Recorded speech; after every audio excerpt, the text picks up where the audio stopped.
আব্বা তুমি এনেবে কান্তাছো কে? কান্দি যে বাবা, মধ্যবিত্তদের কোনো শখ আল্লাহ থাকে না।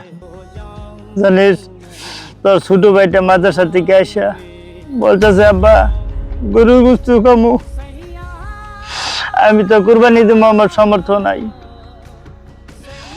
ধর, আমার কাছে 100 টাকা আছে, তুই 250 টাকা কোনো কাছ থেকে বাস করে একটা মুরগি নিয়ে আসিস, তাহলে তো ওকে বলবো যে এই যে গোশত নে।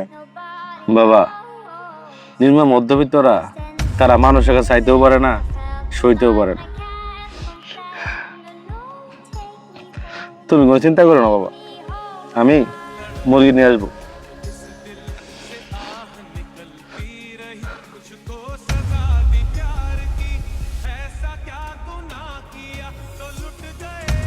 গ্রামটা অনেক চেঞ্জ হয়ে গেছে রে, আগের মতো তেমন কোনো ইয়া নাই।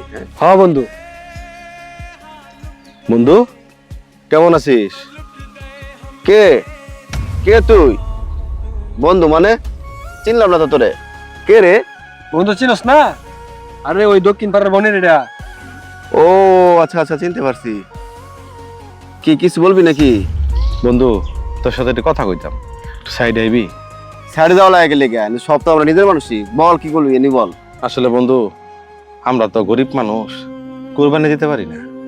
আমার ছোট ভাইটা মাদ্রাসা থেকে আসছে, গরুর গোশত খাইতে চাইছে। আমি শুনছি তুই নাকি বড় গরু কুরবানি দিবি। তো ওই কুরবানির মধ্যে যদি আমার একটু রাখতি, একটু গোশত দিতি, তাহলে আমার ছোট ভাইটা খাইতে পারতো। খায় আর কাম পাইস না তুই, মাংস দিতেছস। মাংস কি আজকাল কেউ চায়? হ্যাঁ, তোর কি লজ্জা করে না? কত লজ্জা থাকা উচিত। আজব একটা লোক, কি কয় না কয় দেখছস। আসলে বন্ধু, ওই হয়তো সমস্যায় পড়ছে, তার কারণে তো তোর কাছে আইছে।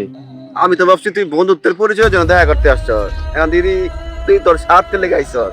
বাহ, ভালোই। তোদের মতো ফকিন্নিদের আসলে নিজের স্বার্থ ছাড়া কিছুই বোঝে না। হ্যাঁ বন্ধু, স্বার্থের জন্য এসছি। আমরা তো নিম্ন মধ্যবিত্ত মানুষ, আমরা তো যার তার কাছে চাইতে পারি না। তুই আমার বন্ধু, ভাবলাম এত বড় গরু কুরবানি দিতেছস, তোর কাছে গেলে হয়তো বা একটু গোশত আমি পাইতে পারি, সেজন্যই আসছিলাম। থাক বন্ধু, গোশত আর লাগবো না।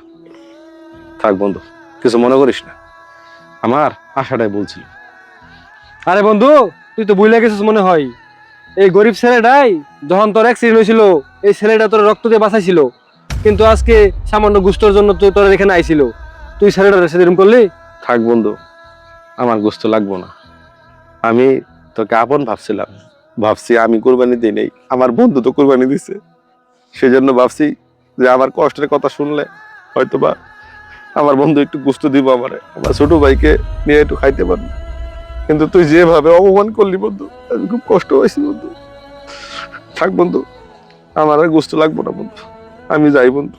ঠিক আছে বন্ধু, কি ভাবছিস এত বড় গরু আমি কি খাই শেষ করে ফেলবো?